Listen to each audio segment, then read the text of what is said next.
Aí.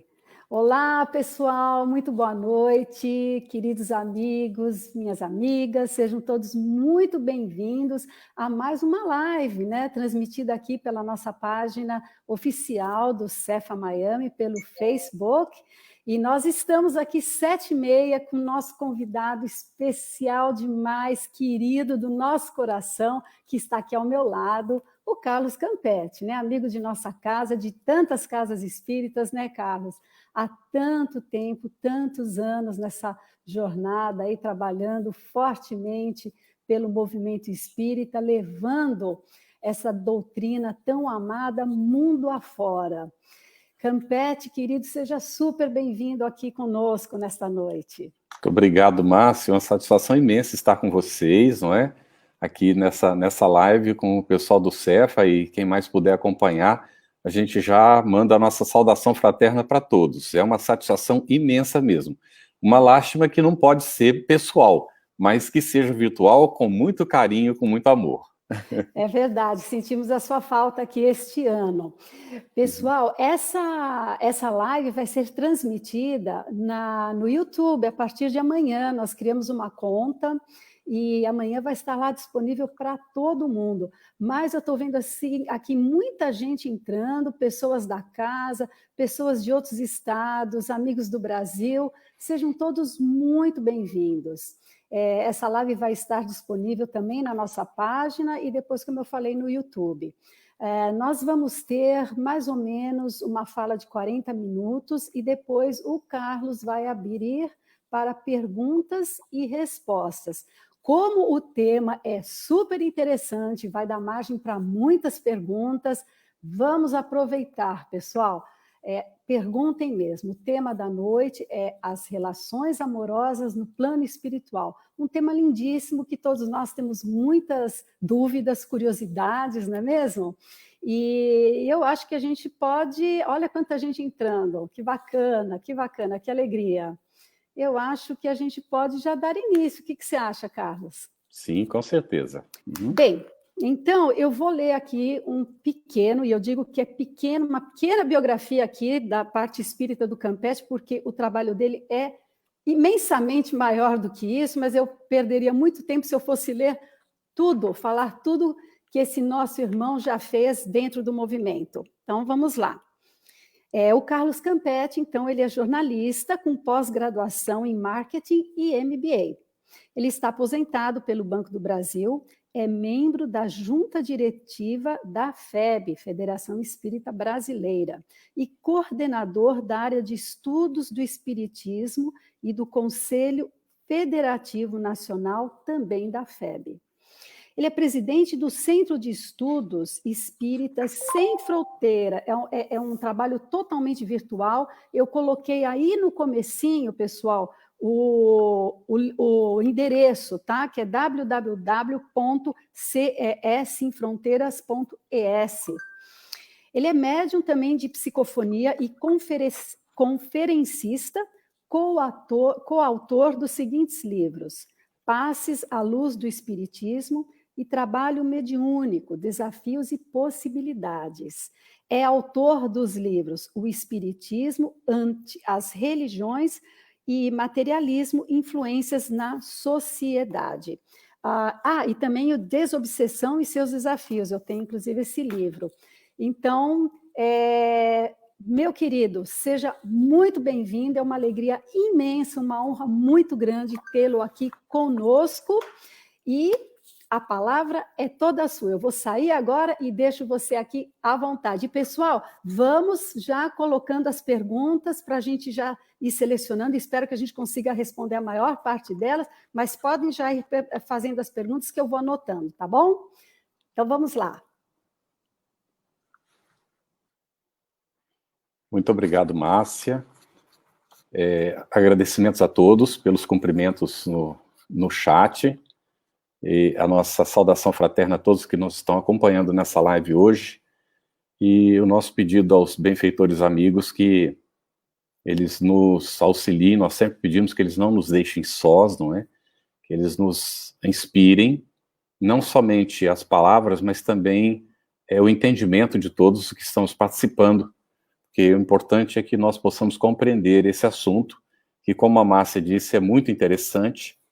Nos propuseram esse tema há alguns dias, e nós não tínhamos falado sobre ele até então, e então tivemos que preparar alguma coisa, mas a espiritualidade nos ajuda muito. Nesses dias de pandemia, há muita atividade, né? Bastante atividade mesmo, e nós fomos, então, nos nossos próprios estudos diários, nas nossas leituras, nós fomos localizando as páginas que a gente já havia lido no passado e que nos dão suporte, então, para a nossa análise do tema. Nós vamos, naturalmente, evitar opiniões pessoais sobre o assunto, porque o assunto ele tem literatura, e nós vamos nos basear na literatura espírita para os nossos comentários, não é? Há uma íntima relação do que ocorre no mundo espiritual com aquilo que ocorre no mundo físico. Então, nós vamos ver o entrelaçamento no comentário, não é, da relação amorosa que ocorre na realidade física e também na realidade espiritual. Os dois assuntos estão muito interligados, está bem? Então, nós encontramos um texto na Revista Espírita, 1862. Kardec publicou uma mensagem de um espírito e deu o título à mensagem de União Simpática das Almas. Foi recebida em Bordeaux em 15 de fevereiro de 1862 e está na Revista Espírita de julho de 1862. Vale a pena a leitura do texto. Nós não vamos falar tudo que está ali no texto, nós vamos comentar algumas partes.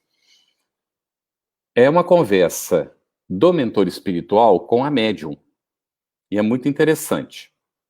A médium, então, faz a seguinte colocação: já me dissestes várias vezes que nos reuniríamos para não mais nos separarmos. Como poderá dar-se isso?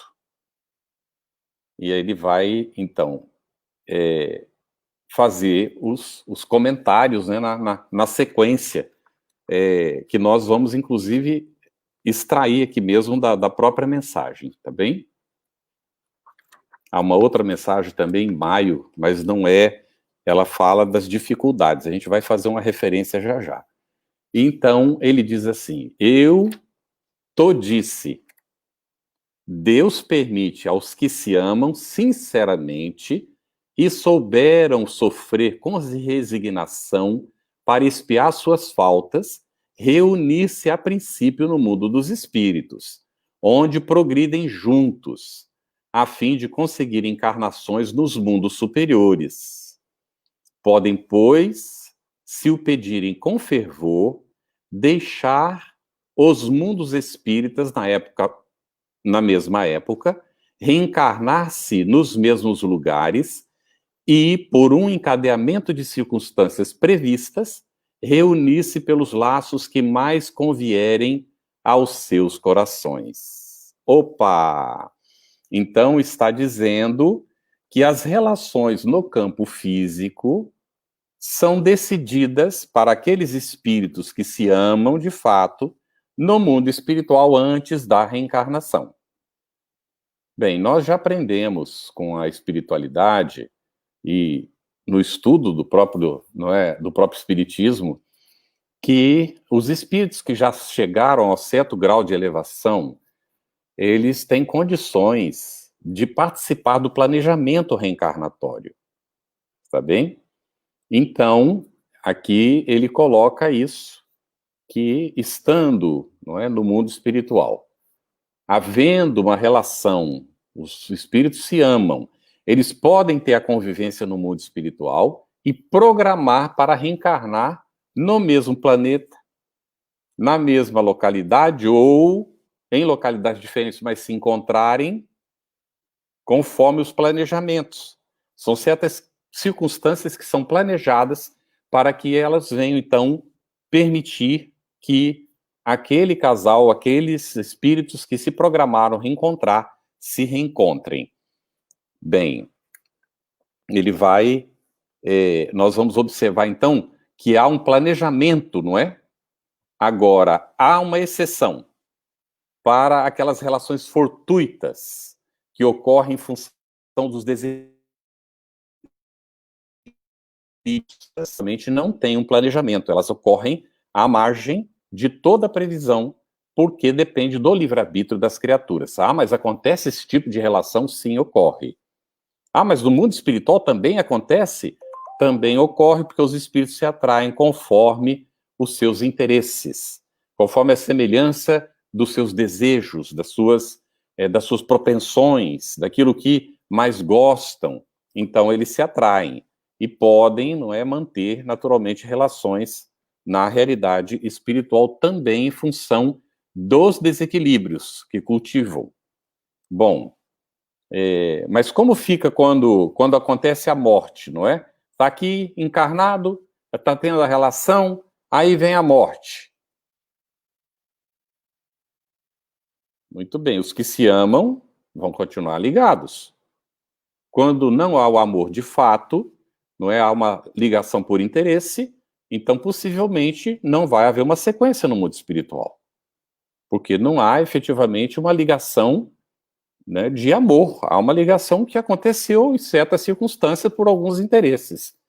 Bom, e se o indivíduo já teve mais de um casamento? Opa, vamos então examinar isso. Nós vamos, depois que terminar esse item aqui da Revista Espírita, nós vamos também consultar nosso lar e nós vamos olhar ali como é que se processa essa situação quando o indivíduo, ou a mulher, ou o homem, teve mais de um casamento. Muito bem. Bom, vamos então ver que ele segue orientando. Uns terão pedido para serem pai ou mãe de um espírito que lhes era simpático e se sentirão felizes por se dirigirem, ou por o dirigirem no bom caminho, cercando dos ternos cuidados da família e da amizade. Ou seja, as relações amorosas, elas não são apenas de casais.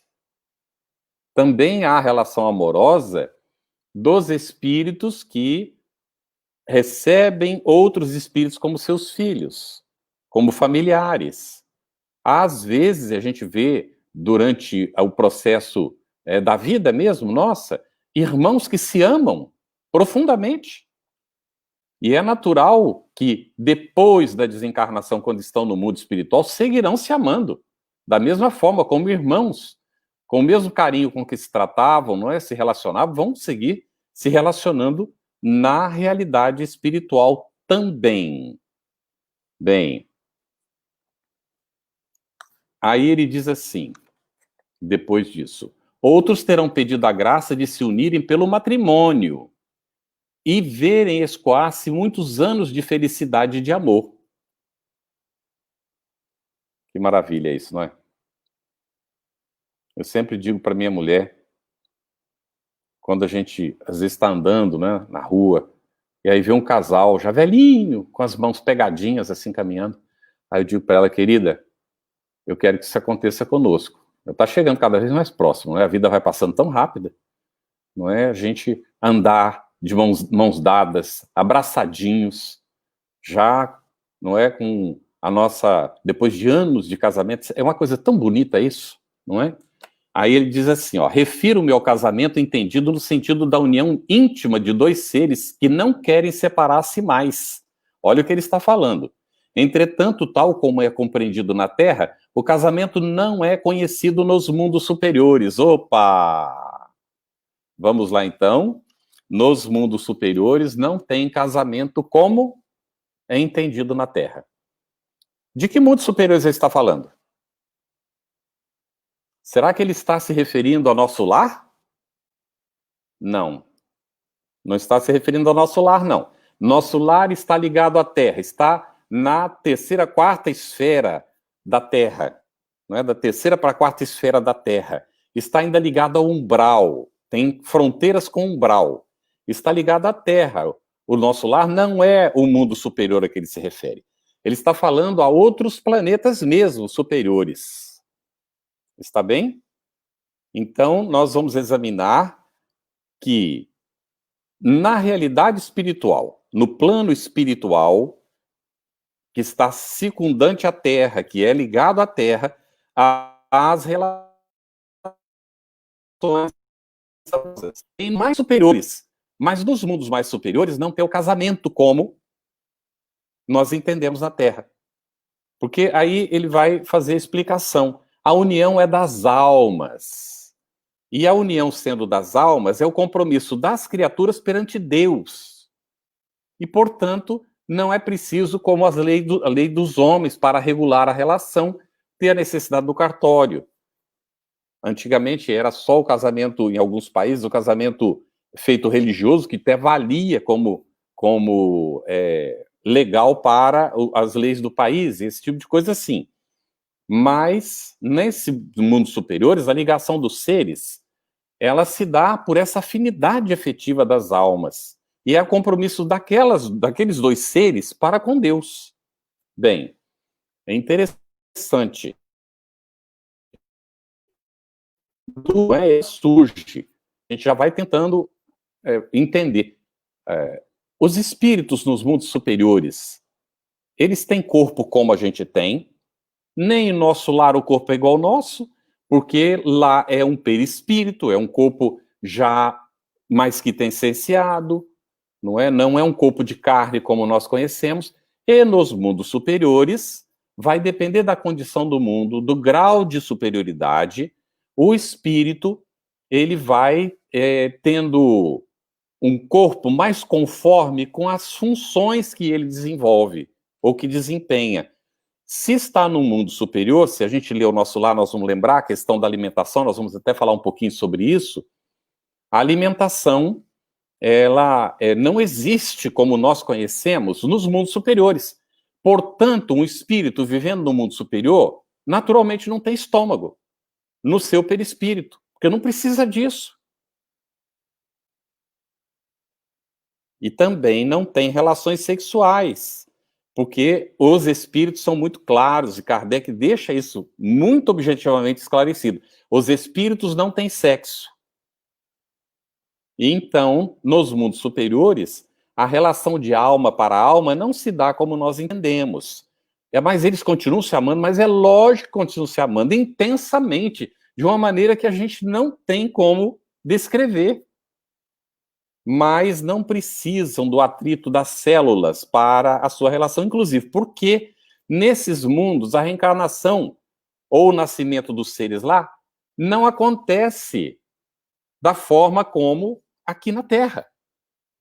Há outros processos para que os espíritos, então, ocupem aquelas organizações muito mais sutis do que a organização física que a gente tem.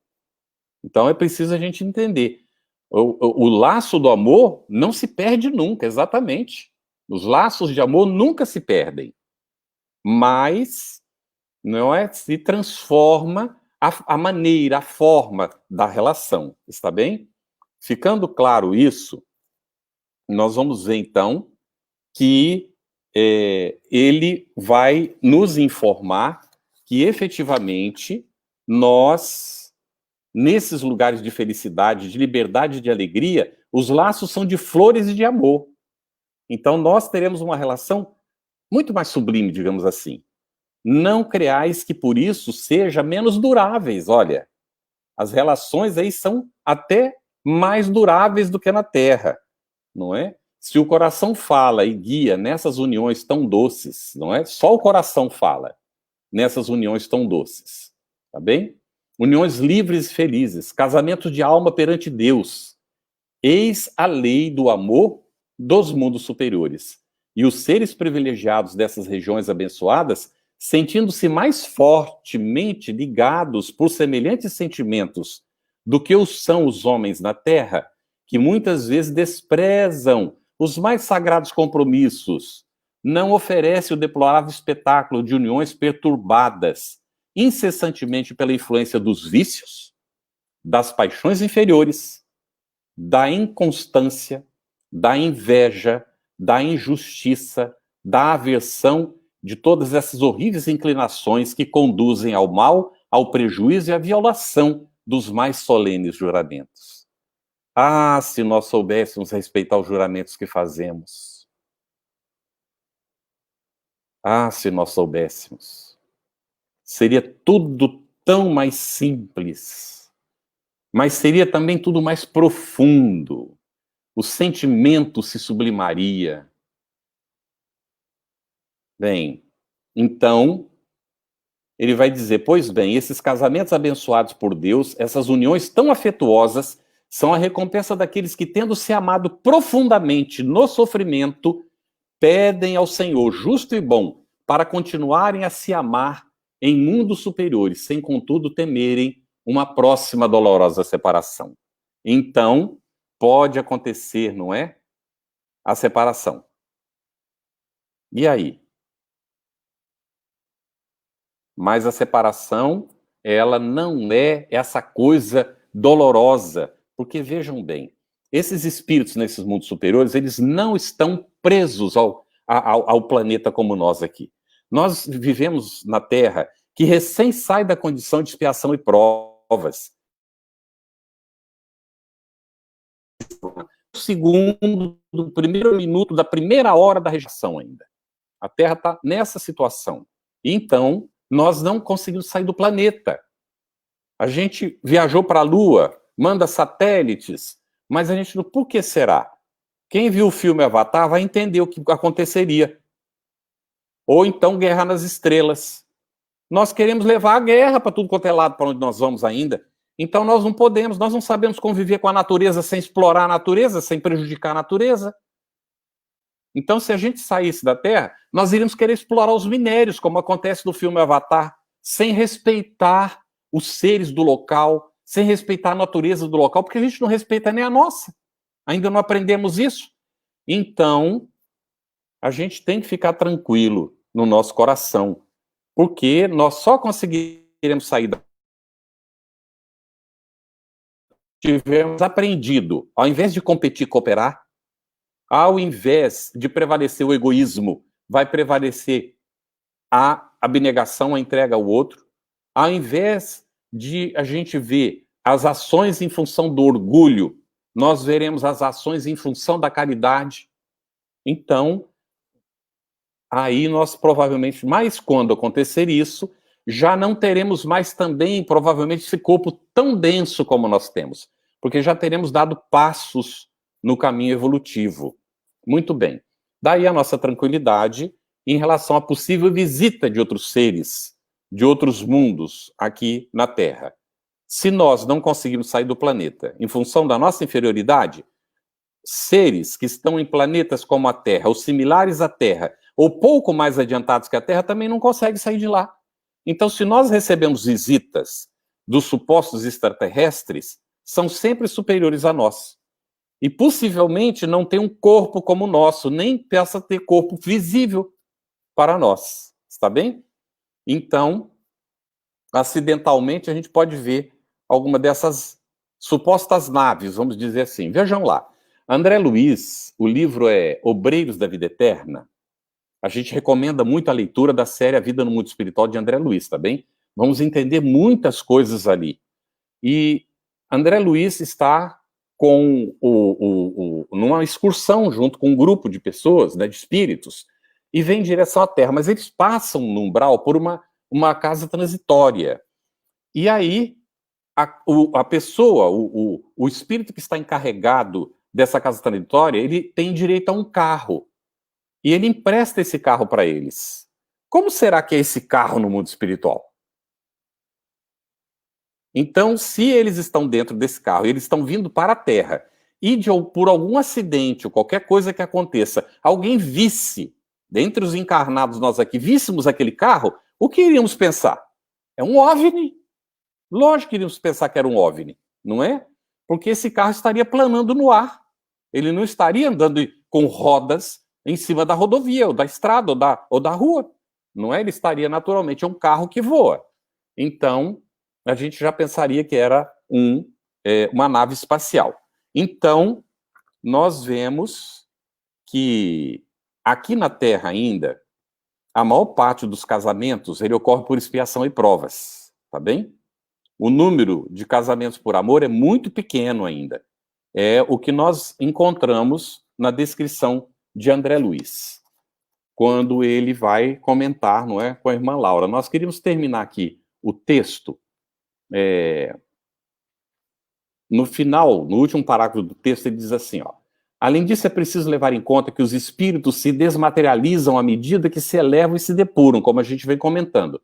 Só nas fileiras inferiores a encarnação é material, como a gente comentou. Para os espíritos superiores, não há mais encarnação material e, consequentemente, não há procriação. Está na Revista Espírita, gente. Então, vejo que não é opinião pessoal, é isso que a gente já destacou para vocês. Pois esta se dá pelo corpo e não pelo espírito. Uma afeição pura é, pois, o único objetivo da união. E, por isto, ao contrário do que ocorre na Terra, não necessita da sanção oficial. Está bem? Porque não vai haver relação de corpos nem de interesses no campo material. Porque o casamento no campo material é um contrato, gente. É um contrato que regula uma relação, tá? Então, nós já vamos vendo algumas perguntas aparecerem, não é? Aqui tem uma, já vamos ver a pergunta. É possível que dois espíritos que não se conheceram enquanto encarnados possam se conhecer no plano espiritual e se apaixonarem? Nós vamos a um caso desses, agora mesmo, tá bem? Mais no finalzinho do nosso comentário a gente vai colocar o caso, tá bem? Muito interessante a pergunta. Então, nós queremos fazer referência a vocês agora, depois da Revista Espírita, Nosso Lar, o capítulo 18 de Nosso Lar. Bem rapidamente, só para nós termos uma ideia, não é, dentro do nosso pouco tempo, que esse tema ele é muito vasto. Então, ainda no capítulo, deixa eu ver que capítulo é esse aqui, no capítulo 10, André Luiz faz uma referência ali. Ele estava conversando com Lísias, e Lísias diz assim para ele: estamos no Bosque das Águas. Temos aqui uma das mais belas regiões de Nosso Lar. Trata-se de um dos locais. Prestar atenção? Que aqui vem tecer as mais lindas promessas de amor e fidelidade para as experiências da Terra. Ou seja, em Nosso Lar, os casais também planejam juntos a reencarnação. Apesar de Nosso Lar não ser o mundo superior, que foi referido pelo Espírito registrado na Revista Espírita, mas também fazem ali o planejamento. E no capítulo 18, que a gente quer examinar rapidamente, nós vamos encontrar como título Amor, Alimento das Almas. Olha que coisa mais linda. André Luiz, ele vai fazer uma visita à casa de Lísias, não é? Ele é acolhido pela mãe de... E a senhora Laura comenta assim com ele num dado momento: nosso irmão talvez ainda ignore que o maior sustentáculo das criaturas é justamente o amor. De quando em quando recebemos em Nosso Lar grandes comissões de instrutores que ministram ensinamentos relativos à nutrição espiritual. Todo o sistema de alimentação nas variadas esferas da vida tem no amor a base profunda. Olha que interessante. Aí ela vai dizer mais embaixo: a alma em si apenas se nutre de amor. Tá bem? Quanto mais nos elevarmos no plano evolutivo da criação, mais extensamente conheceremos essa verdade. Tá bem? E aí ela diz: não se lembra do ensino evangélico do amai-vos uns aos outros? Jesus não preceituou esses princípios objetivando tão somente os casos de caridade, nos quais todos aprenderemos, mais dia menos dia, que a prática do bem constitui simples dever. Aconselha-nos igualmente a nos alimentarmos uns aos outros, no campo da fraternidade e da simpatia. Então, as relações amorosas no mundo espiritual não são apenas de casais, são de almas irmãs, afins, que na fraternidade se alimentam umas às outras. Olha que coisa mais linda. E é o que Jesus nos recomendou que nós fizéssemos enquanto encarnados também. O homem encarnado saberá mais tarde que a conversação amiga, o gesto afetuoso, a bondade recíproca, a confiança mútua, a luz da compreensão, o interesse fraternal, patrimônios que se derivam naturalmente do amor profundo, constituem sólidos alimentos para a vida em si. E ninguém diga que o fenômeno é simplesmente sexual. O sexo é a manifestação sagrada desse amor universal e divino. Entre os casais mais espiritualizados, o carinho e a confiança, a dedicação e o entendimento mútuos permanecem muito acima da união física, reduzida entre eles à realização transitória. Não sei se fica claro. Ou seja, a relação sexual dos casais que efetivamente se amam é um complemento da relação. Não é a base da relação, é o complemento da relação. A permuta magnética é o fator que estabelece ritmo necessário à manifestação da harmonia. Para que se alimente a aventura, basta a presença e, às vezes, apenas a compreensão entre eles. Então, nós já tivemos situação de alguém chegar e dizer assim, você e a sua mulher têm muita cumplicidade entre vocês, não é? Aí eu perguntei para a pessoa, mas como é que você sabe disso? Ele disse, pelos olhares que vocês trocam entre vocês, pela maneira como vocês se posicionam, se olham, se comunicam sem falar nada. Então, o casal precisa desenvolver cumplicidade. Não é cumplicidade negativa, não. A cumplicidade mesmo do conhecimento profundo um do outro. Para esse intercâmbio, que acontece com um simples olhar, muitas vezes, de simplesmente, às vezes, tocar na mão, a gente sente aquela energia que alimenta, que nos recompõe, que nos refaz, não é? Então, ela vai dizer para André Luiz, aprendemos em nosso lar que a vida terrestre se equilibra no amor, sem que a maior parte dos homens se aperceba.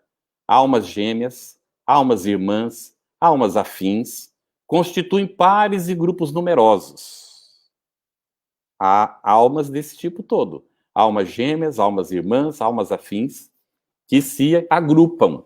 Às vezes o casal e às vezes grupos de pessoas para a realização de empreendimentos nobres. Bem, ela estava conversando assim, Lisa estava por ali, mas de repente toca a campainha.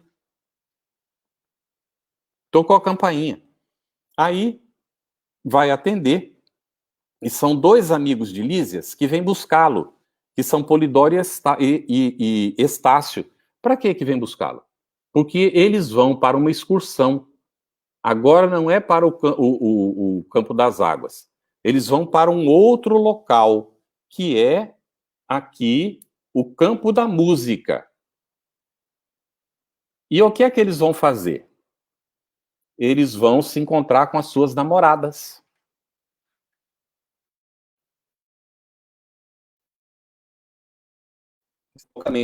Mas a gente fica entendendo isso, porque a irmã Laura disse para que eles saiam, não é, vão para o namoro. E André Luiz fica. Numa outra ocasião, Lísias vai convidar André Luiz para ir, e ele diz assim, mas você sabe que ele estava lembrando da Zélia, que ele tinha deixado a esposa na terra. E aí, o companheiro ri, e diz assim, né, para ele que ele fique tranquilo, que ele não se preocupe, porque nesses lugares não vão apenas pessoas para o namoro, para a conversa, não é, do casal, vão também espíritos amigos para ali também ter o repouso. E aí ele fica, eles só vão retornar depois, no capítulo 23, é que eles retornam. Então, André Luiz fica conversando. É a questão de uma jovem desencarnada, que é da família. E no capítulo 20, noções de lar. Vamos colocar rapidamente aqui o que é a noção de lar que aparece ali.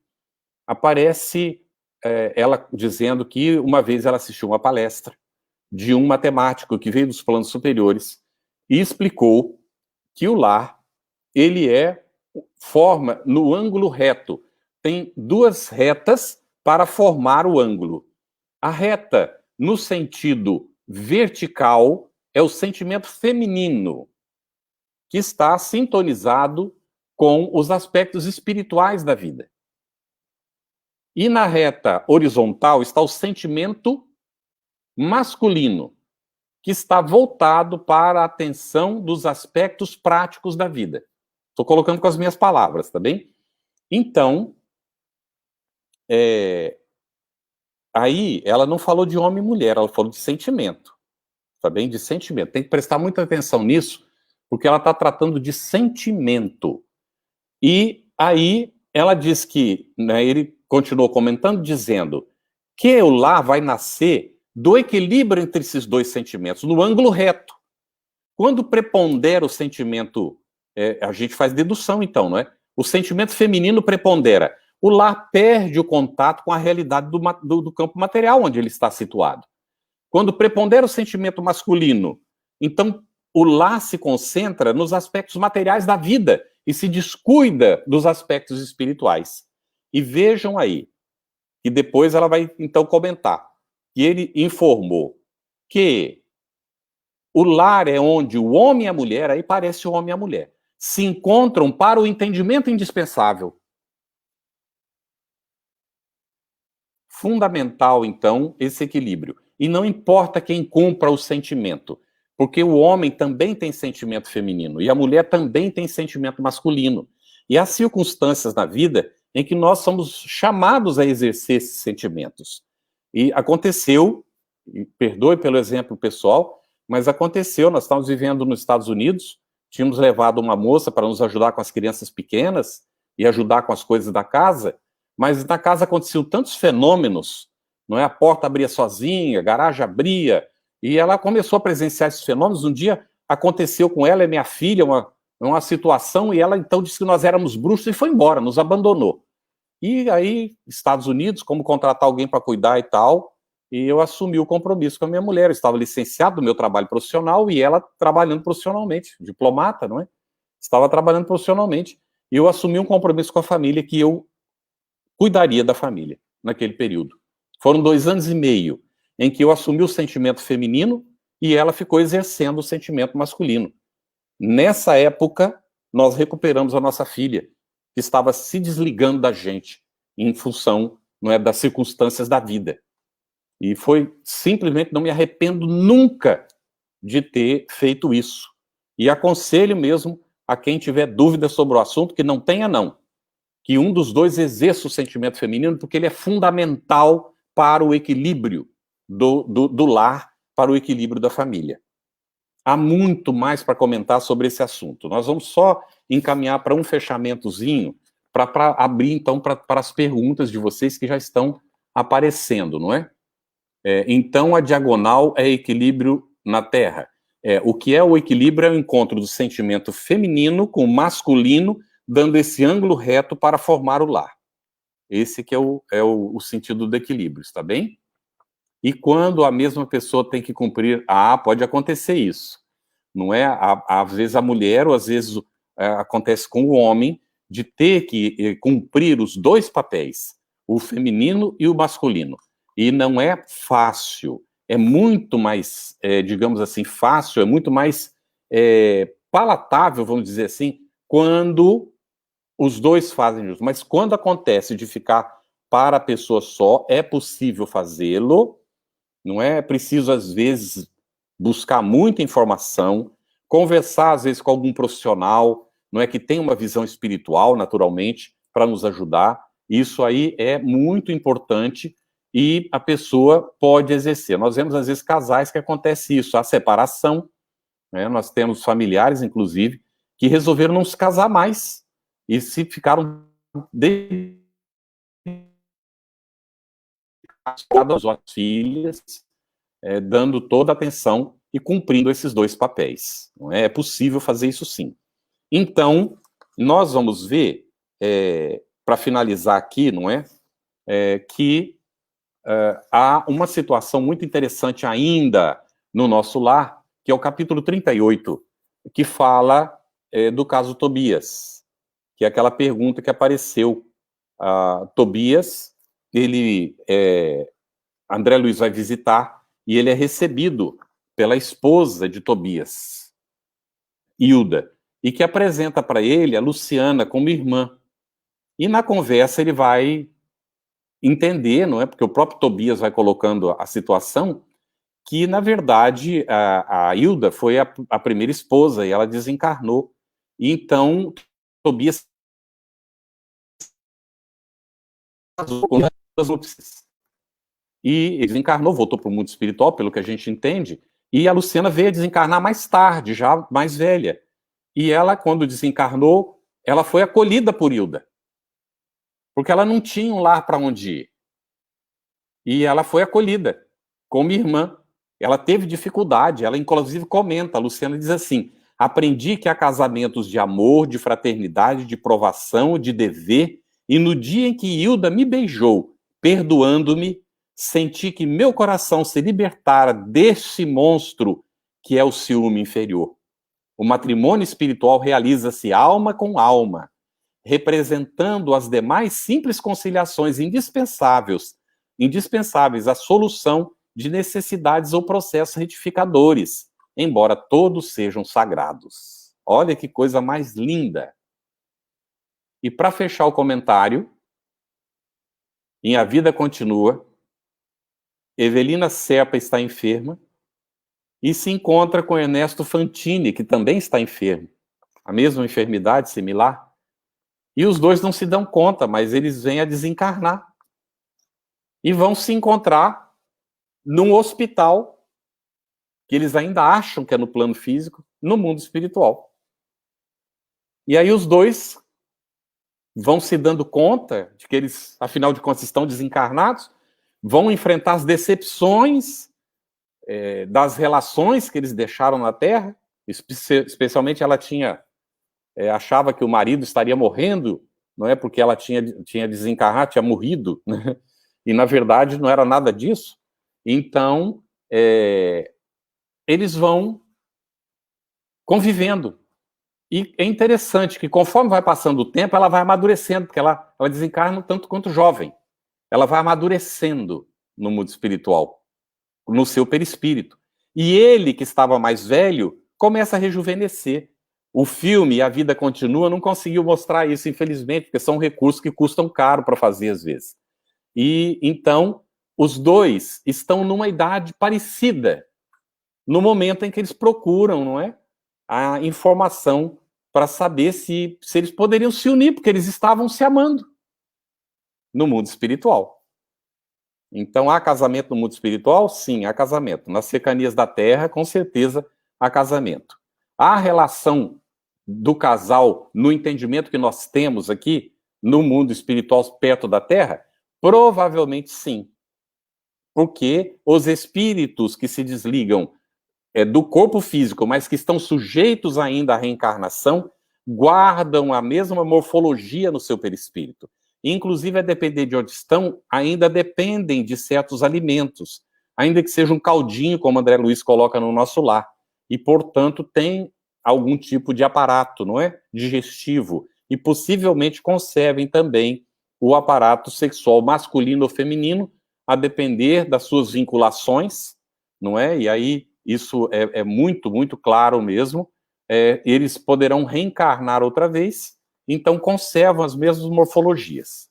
Paramos aqui para atender as perguntas, então. O assunto é muito vasto, não é? Nós fizemos uma síntese aqui para vocês nesse momento, para que a gente pudesse, então, ter uma base de conversa nas perguntas. Pode ser? Ok. Aqui tem uma pergunta do Aldenir Fagundes. Super interessante este tema.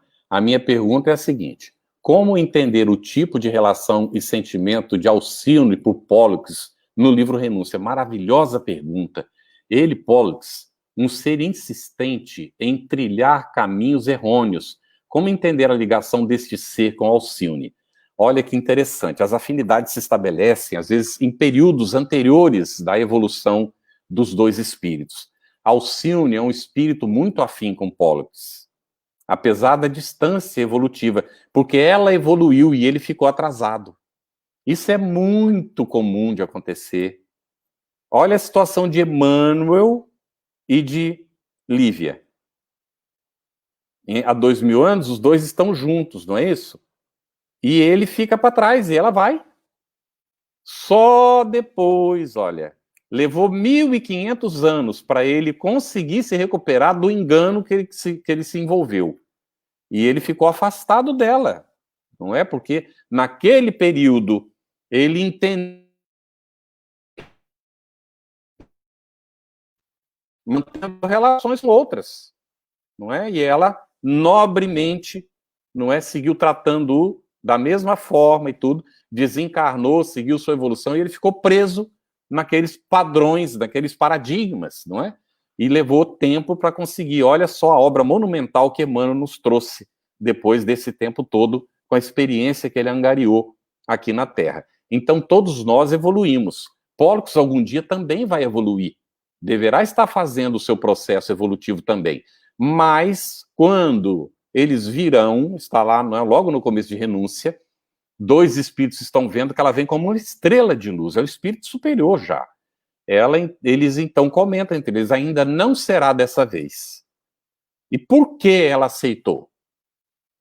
Será que ela não sabia que ele ainda não estava maduro? Assim que ela sabia. Mas ela sabia que para apressar o processo evolutivo dele, ele teria que passar por uma experiência muito dolorosa. E ele vai passar por essa experiência. A maior dor que ele vai sentir na encarnação é o dia que ele se dá conta que a monja que ele não quis nem dar audiência, nem atender, era a própria Alcione. E que quando ele vai falar com ela, por descuido dele, desleixo, já não havia mais o que fazer, ela estava desencarnando. Então, aquilo ali, com certeza, muda a vida do espírito. Então, é um espírito superior renunciando em favor do ser que ama, para, então, auxiliá-lo no seu processo evolutivo. Isso acontece demais. Às vezes é uma mãe que renuncia pelos filhos. Olha a situação da mãe de André Luiz, que vai reencarnar para receber as obsessoras do marido e o próprio marido como filhos.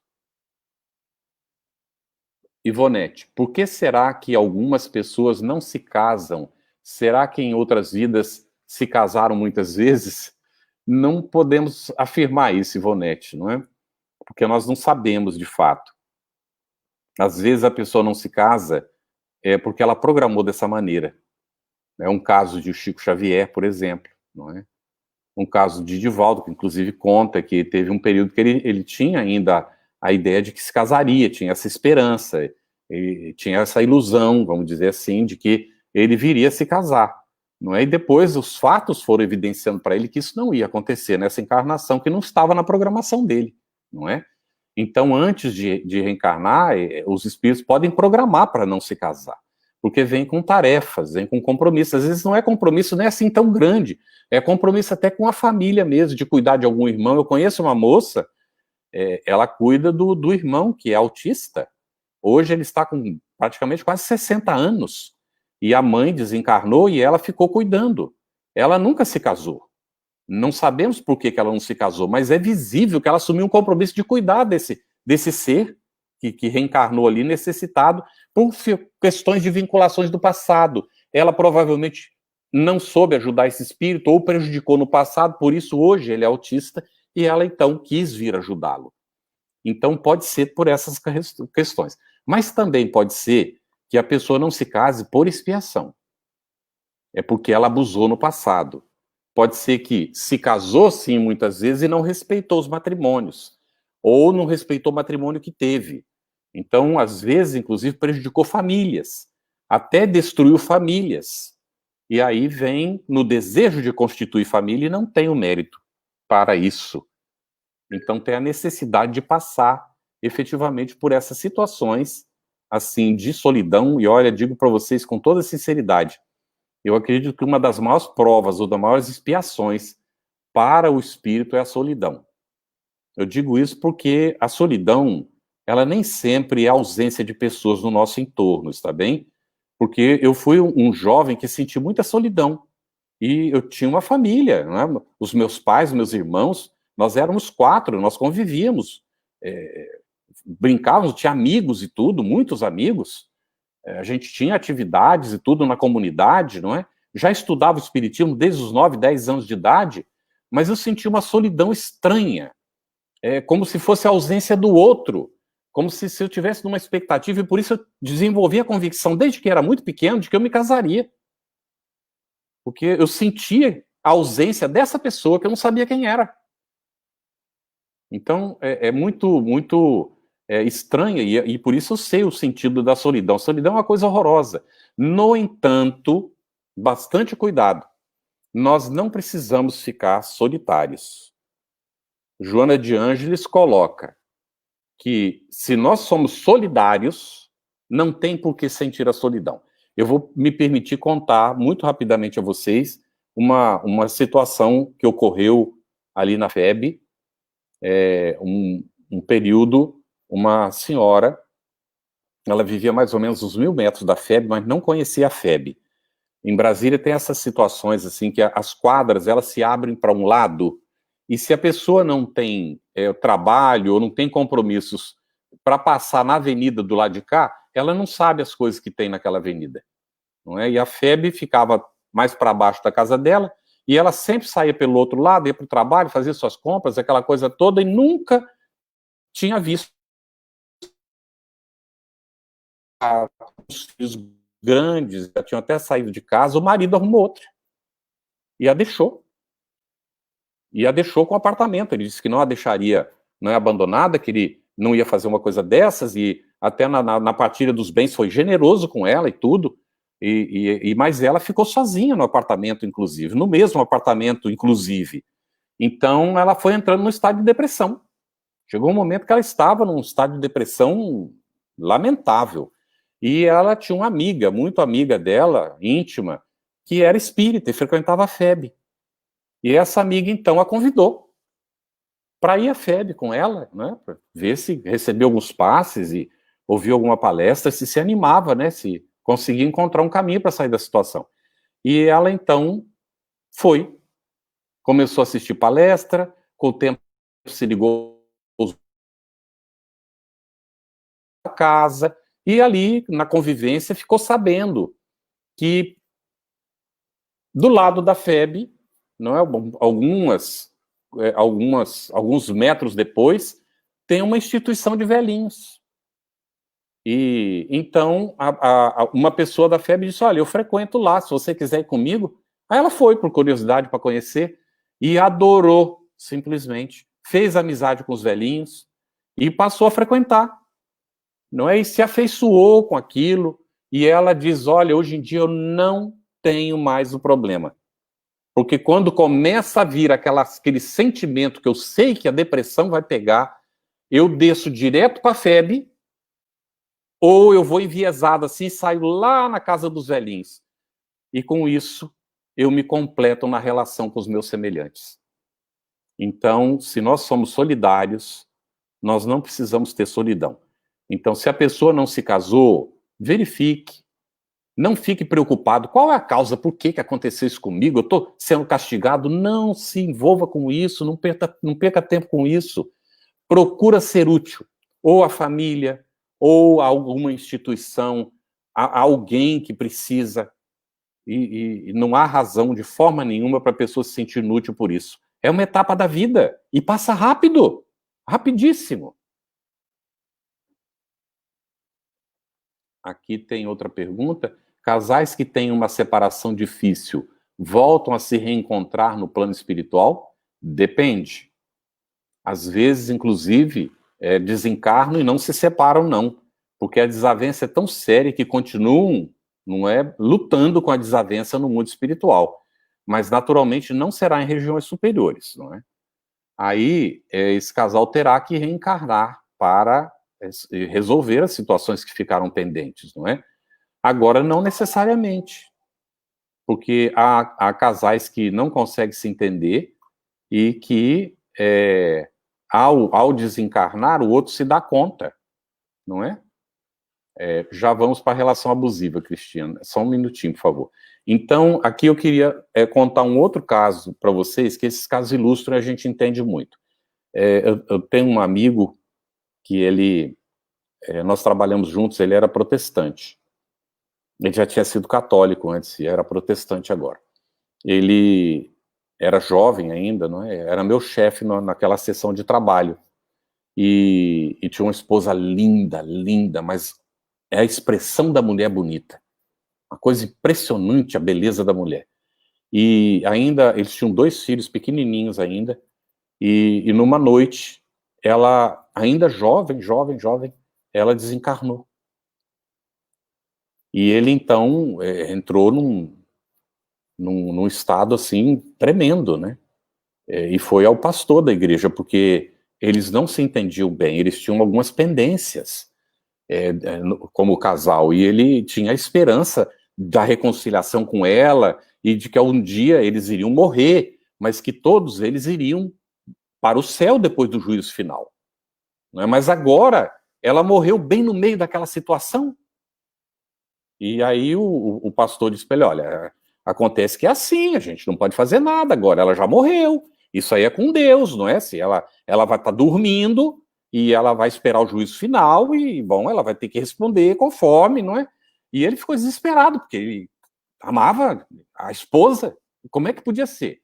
E aí ele foi à igreja, não é? Porque como ele já tinha sido católico, e aí o padre disse para ele, não, de forma nenhuma, ela não está dormindo nada, não, ela pode estar até no purgatório, não é? Mas ela não cometeu nenhum pecado capital, isso aí é umas missas aí que você paga, e ele tinha ojeriza, não é, dessa situação de pagar a missa. Então, ele sabia que a gente era espírita, e ele vinha, então, e queria conversar, queria saber, desesperado, não é? E ele vinha conversando e vinha se aproximando, eu ia me afastando, ele me encostava na parede, ficava quase nariz com nariz, perguntando, né? Aí um dia eu tive uma ideia, disse para ele, olha, você está me fazendo tantas perguntas e eu não tenho resposta para todas elas, mas existe um livro que tem todas as respostas para tudo isso que você está perguntando. É o livro dos Espíritos, ele deu 2 passos para trás. Aí eu pensei, opa, aprendi uma maneira de mantê-lo um pouco à distância, né? E aí eu disse para ele, eu vou trazer o livro amanhã. Eu vou ter ação de ler e me devolver, eu vou te dar o livro. Você lê se quiser, não tem problema, não precisa ler. E ele, então, no outro dia pegou o livro, passado uns dias ele veio para mim de volta com o livro e um outro livrinho na mão. Aí ele disse para mim, eu tô te trazendo o livro de volta. Eu falei, eu não te disse que não era para devolver, eu não quero o livro de volta. Ele falou, mas olha só o que o pastor me deu. Aí era um livrinho combatendo o espiritismo. Aí eu disse para ele, mas você leu o livro? Não, eu não li. O pastor disse que eu já estou perdido já, que ele não ia nem tocar nesse livro aí, porque ele também não queria se perder, mas eu já tinha pegado, eu já estava perdido já também. Eu falei, calma, rapaz, está perdido coisa nenhuma, não é? A sua mulher não está morta, a sua mulher não dorme, coisa nenhuma. Ela é um espírito.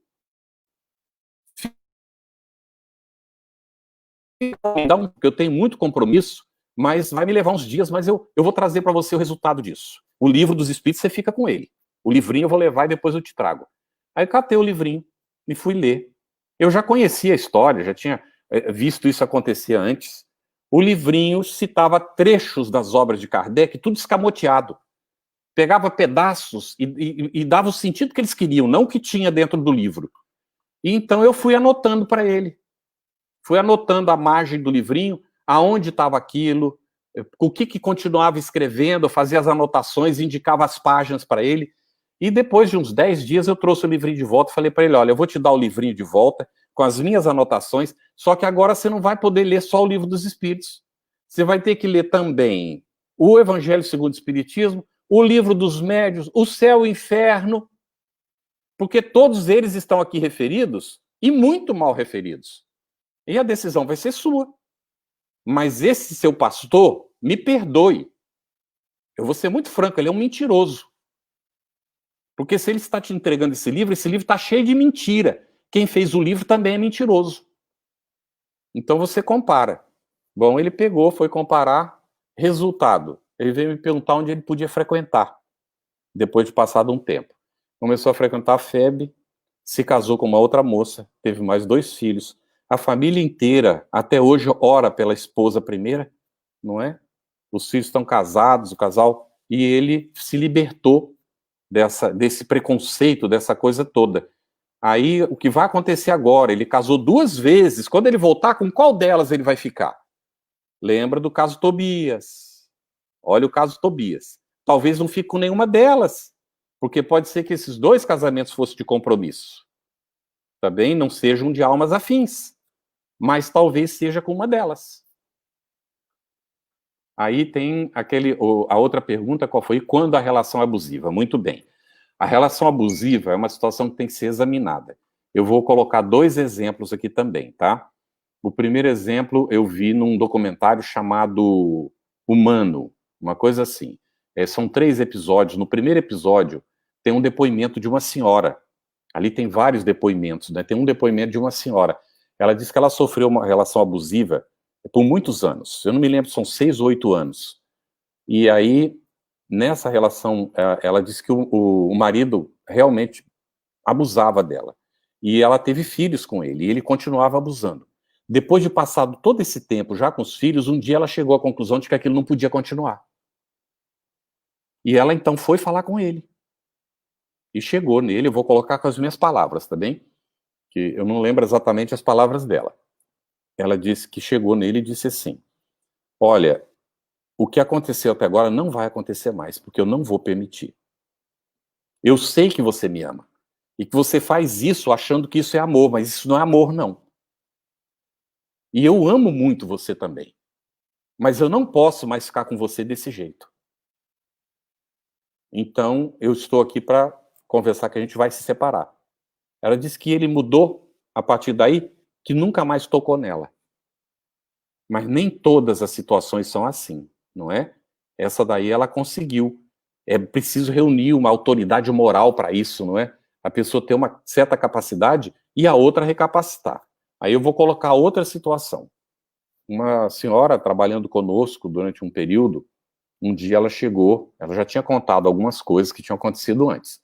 E um dia ela chegou e disse assim: ontem à noite o meu marido encostou a faca no meu abdômen. Aí eu olhei para ela, diante da minha mulher, que estava ouvindo ela contar isso para nós 2, e perguntei para ela: e você está esperando o quê? Que ele te mate? Porque quem encostou uma faca no abdômen, a próxima vez pode ser enterrar a faca no abdômen, não é?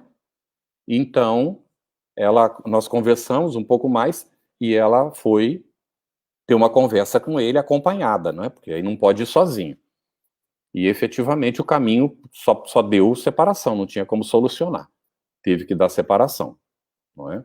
Então, a gente tem que examinar como é que é essa relação abusiva. Se a relação é abusiva e há risco de vida, é preciso adotar providências. Se ela é abusiva e a pessoa acha que não tem condições de sustentar aquilo, não deve sustentar aquilo, tem que procurar a solução, não é? Há pessoas que são resistentes, mas há situações efetivas e com toda sinceridade, ninguém é obrigado a... Não é? Tem que ser razoável, nós estamos vivendo em tempos em que, efetivamente, o diálogo tem que preponderar, e se não há caminho para o diálogo, então, nós vamos para o capítulo 22 do Evangelho segundo o Espiritismo. O Espiritismo não é contra o divórcio. Lógico que o casal que programou uma reencarnação juntos, está programado e, naturalmente, não tem na programação a separação. A separação é um viés, uma possibilidade, não é que se a coisa não estiver funcionando. Então, não está funcionando, por que vai obrigar a criatura a ficar junto com a outra? Não é? Ou a mulher ou o homem ficar um junto com o outro quando a coisa não está funcionando. Então, aí tem que haver efetivamente a separação, correto?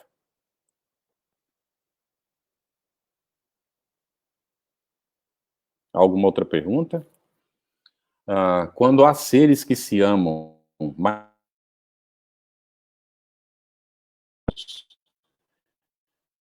estes estão ligados pelo amor, mas aquele que está encarnado poderá se apaixonar por outra pessoa. Como ficaria a primeira relação quando todos se reunirem no plano espiritual? Leonardo, prevalece o caso Tobias aqui também. Naturalmente, nós teremos, vamos dizer que a gente teve várias encarnações, não é? Se a gente vai ver Brian Weiss, lá tem a regressão de memória, ele identifica 80 reencarnações de uma única paciente, não é? Então, se a gente teve 80 reencarnações e casou 80 vezes, nós somos marido ou mulher que a gente ora reencarna homem, ora mulher, não é? Depende da necessidade da nossa evolução. Então a gente pode ter tido 80 ou maridos ou 80 mulheres, ou vice-versa, não é? E aí, com quem que a gente vai ficar, de fato? A situação é que o que prepondera é o sentimento, é a afinidade, é aquilo que nos liga a outra criatura. A maior parte das relações são de almas irmãs ou almas afins, não é? Porque há vários tipos de casamento, que André Luiz, inclusive, coloca, não é? Há o casamento de almas afins, de almas irmãs, de almas comprometidas, que é um casamento de expiação, há o casamento por amor, de fato, não é? Que isso é a minoria. A maior parte dos casamentos ainda estão ligados à questão de expiação ou de prova. Então, há também os casamentos fortuitos, aqueles que não foram programados. Ele, inclusive, conta um caso, está no Missionários da Luz, ou os Mensageiros, acho que é Missionários da Luz ou os Mensageiros. Acho que é os Mensageiros, Ele conta o caso, né, daquele rapaz que foi assistido no nosso lar, amparado e tudo mais. 8 mentores amigos o ajudaram. E ele, então, assumiu um compromisso de reencarnar e cuidar deles, que eles iriam reencarnar e ele queria ajudá-los. Ele queria pagar a dívida dele. E aí ele reencarna, e ele é o irmão mais velho. O pai, quando nasce, toda aquela filharada toda abandona, deixa a mãe com... E ele, então, como irmão mais velho, deveria trabalhar e sustentar. Mas a hora que ele olha aquilo, ele abandona a mãe com os irmãozinhos e, vai embora. E aí ele vai se casar com uma mulher que não estava programado e o obsessor dela reencarna como filho dele. Olha a situação. E ele deixou de assistir, de ajudar os 8 benfeitores que ele tinha. Então há casamentos fortuitos também, há casamentos não programados que o indivíduo busca, não é? E aí tem que arcar com as consequências disso. São relações que também têm suas consequências. Agora, efetivamente, o que vai preponderar no mundo espiritual é a real afinidade entre os seres. Se os casamentos foram para soluções de pendências do passado e foram solucionadas, está tudo bem. Nós somos todos irmãos uns dos outros. Mas vai haver, não é, possivelmente, almas com quem a gente tem mais afinidade, com quem a gente se sente melhor. E aí é natural que essas almas se atraiam e que queiram estar juntas e tudo.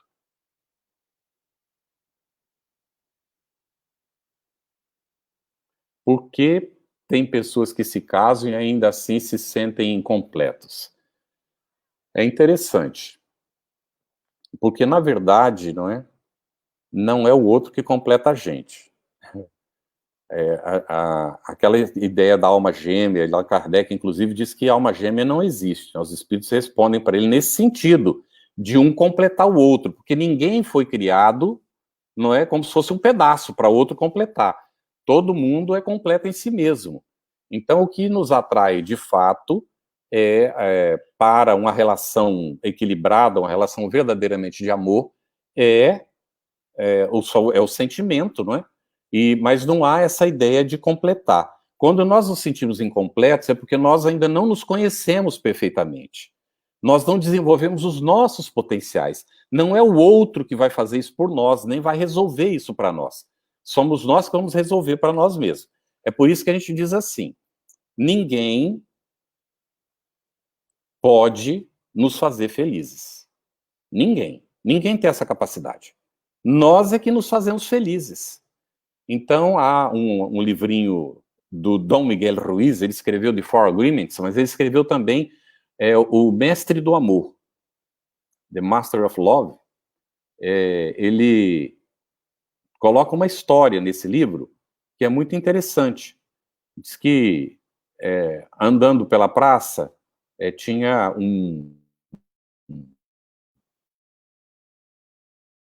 sempre estava sentado, e qualquer pessoa que sentasse ao lado dele, que começasse qualquer conversa com ele, iria ver que ele ia falar que o amor não existe, que o amor é uma coisa impossível, que isso é um sonho, que isso é uma bobagem ilusória, que dura pouco tempo, aquela coisa toda. E aí, um belo dia, se senta uma moça do lado dele. E ele começa com essa conversa, ou ela está entediada, e ela começa a falar, e vai falar a mesma coisa que ele pensava também.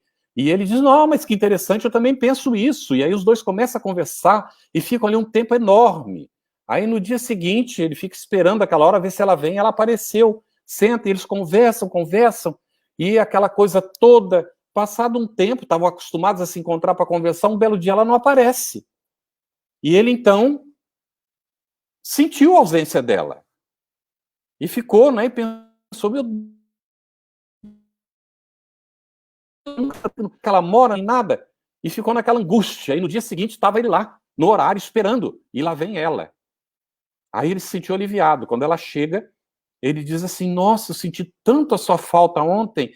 E ela diz assim, ah, mas eu também, me perdoe, eu não tinha como lhe avisar, eu tive um problema de família, eu não pude vir, a gente não, nem trocamos nossos, né, nossos dados, nem nada.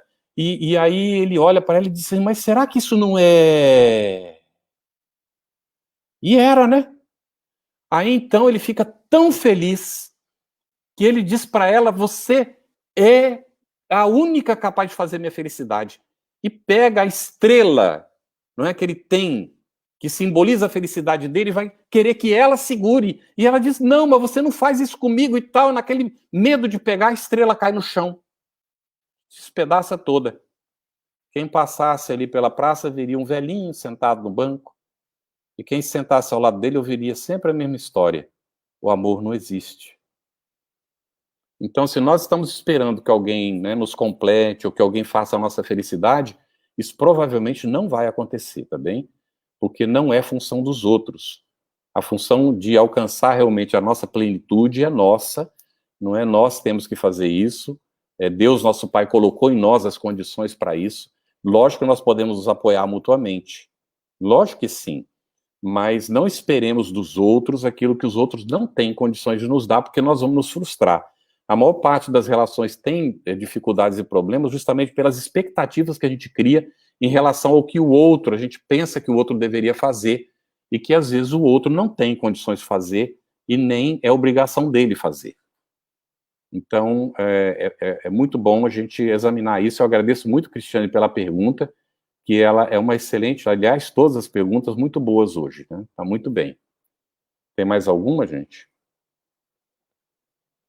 Relacionamentos que indicam, que iniciam por afinidade no plano espiritual também são temporários? Se sim, como fica quando se acaba? Transforma-se em amor fraternal? Bom, depende, não é? Normalmente, os relacionamentos que eles se desenvolvem no mundo espiritual, eles estão mais com base na afinidade real, porque os seres ali se veem como são, não é? Estamos falando já de um plano como o nosso lar, não é? Nos planos inferiores da vida há muito engano, muito engodo, não é?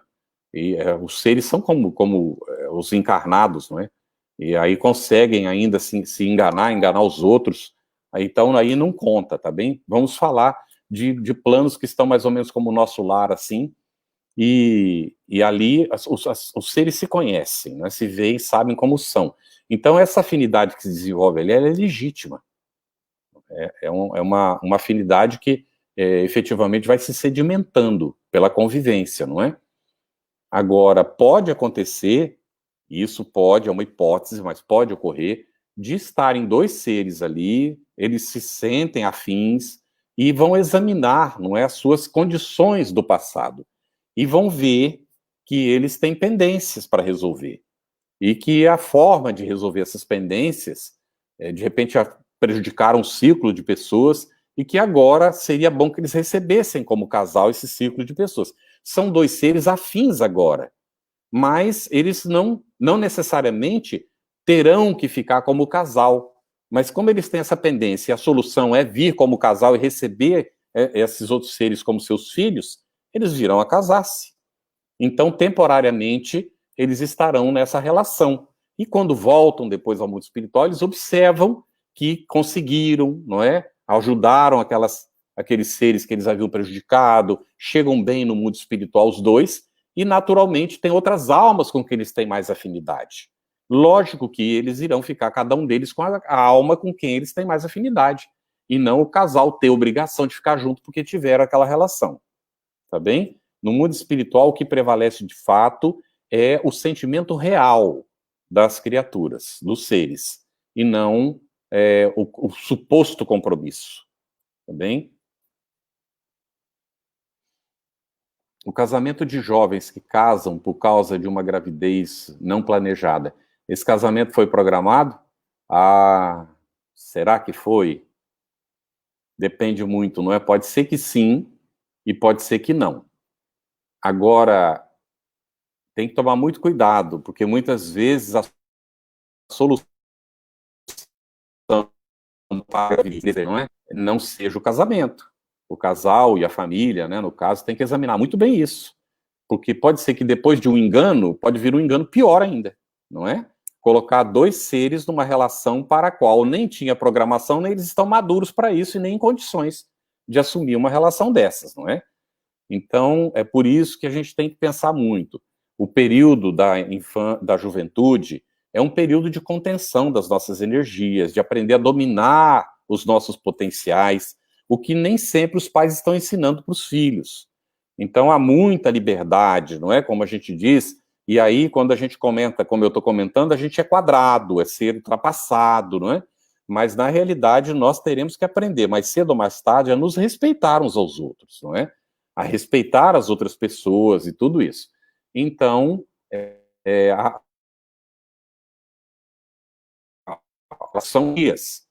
Se as energias não são produtivas para a sustentação de uma família, elas podem ser destrutivas para as criaturas que estão produzindo essas energias. Isso tudo tem que ser conhecido, isso não é uma opinião, isso é uma questão, a gente lendo André Luiz, lendo Emmanuel, por exemplo, e outros autores espíritas, nós vemos que a energia sexual é um potencial impressionante. Quando a gente lê, por exemplo, Universo e Vida de Áureo, nós vamos ver o significado do potencial daquilo que a gente chama energia sexual, não é? Que, na verdade, é a energia do amor divino em nós e no universo. Então, é muito mais amplo do que a gente pensa muitas vezes, não é? Então, se houve a gravidez, não é? Há que se examinar muito bem quais seriam os passos seguintes a serem dados para o equilíbrio de todo mundo, inclusive do ser que vai nascer, não é? Então, nem sempre o casamento foi programado. Agora, se o casal sente isso e acha que, né, tem condições, a família vai apoiar e tudo mais, pode ser um casamento feliz, inclusive. Porque depende dos dois. Pode ser um casal que vai ter uma família maravilhosa, porque vai depender dos dois, vai depender do que eles construírem. E é possível construir isso. Então, também não nos apeguemos aos enganos como se fosse o fim do mundo, acabou tudo. Porque todos nós nos enganamos em diversos aspectos da vida. Pode não ser num, mas pode ser em outro. Então, sem julgamento, não é a gente, cada um buscar a solução daquilo que tem necessidade de resolver, não é? Tá bem? E aqui, então, vem outra. Nesse caso, esses espíritos estavam programados para reencarnar, já que a gravidez não foi planejada, não acontece gravidez não planejada, tá bem? Pode não ter sido planejada por nós, mas pode ter sido planejada pelo próprio espírito que está reencarnando, que não vai reparar se o casal está casado ou não está, ou pelo próprio mundo espiritual.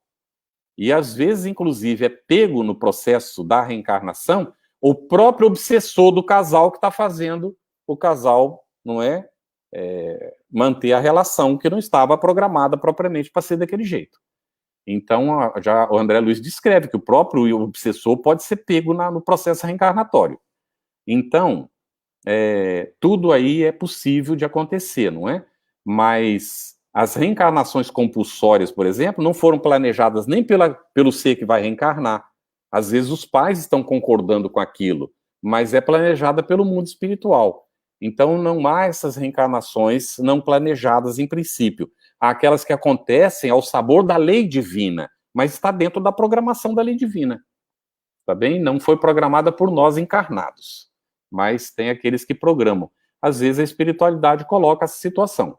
A gente conhece pessoas que estão reencarnadas, não é? Que a gente às vezes até convive, a gente até casa com a pessoa que nasceu de uma gravidez que aconteceu durante o período do noivado, do namoro, não é? E a família se constituiu e foi bem, teve outros filhos, né? A pessoa tem outros irmãos e tudo mais e está aí, numa boa na vida. Então não cabe julgamentos, cada um tem que saber de si, aquilo que é melhor para si, o que é melhor para os dois, o que é melhor para a própria família, tá bem?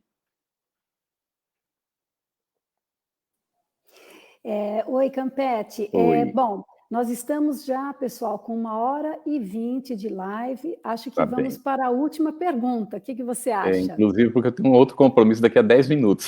Nossa, então você quer que a gente encerre agora? A gente pode responder a última, não tem Tá, então problema. vamos lá para a última e aí encerraremos. Um homem adúltero teve, enquanto encarnado, 2 famílias ao mesmo tempo. Teve filhos com as 2 esposas, se dizia apaixonado pelas 2 esposas e dava às 2 esposas e aos filhos todas as condições financeiras para uma vida confortável.